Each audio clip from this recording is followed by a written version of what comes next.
la relation entre Émilie Fiorelli et Mbai Niang n'aura pas été de tout repos. D'abord fous amoureux l'un de l'autre après leur rencontre survenue en 2016, ils ont depuis traversé des épreuves très difficiles.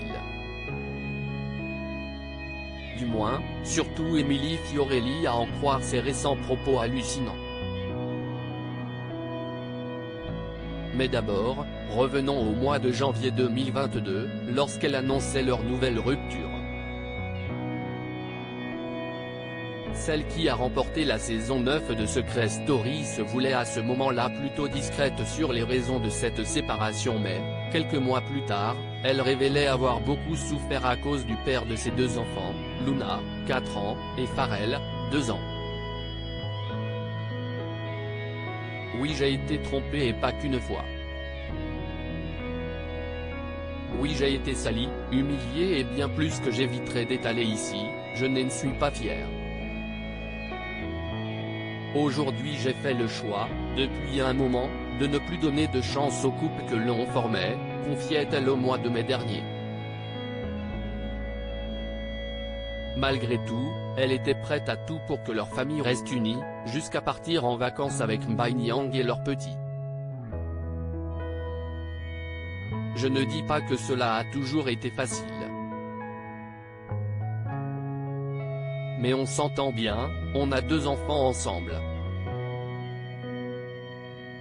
Si est important de faire les choses correctement pour le bien de tous, expliquait-elle à ses abonnés sur Instagram. Malheureusement, la situation a viré au vinaigre. Et au mois de novembre dernier, Émilie Fiorelli a semble-t-il décidé de ne faire preuve de plus aucune retenue.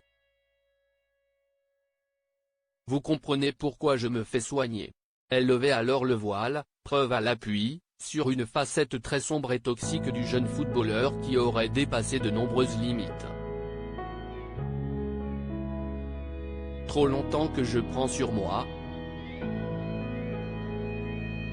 Je me sens comme harcelée à cause du comportement de mon ex-conjoint, avait-elle commencé à déclarer avant de dévoiler une conversation où l'on apprend que le sportif la battait et buvait de l'alcool.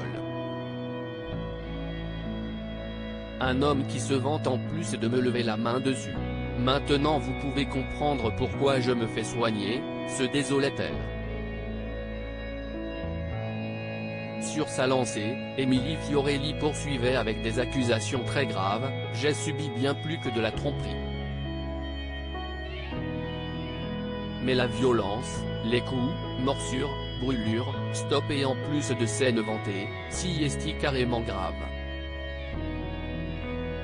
Loin de s'arrêter là, elle balançait ensuite sur ses infidélités, « J'ai pu découvrir la personne avec qui j'étais en train de basser, pardon pour la vulgarité, une fille dans son téléphone parce qu'il se filme, si est marrant apparemment.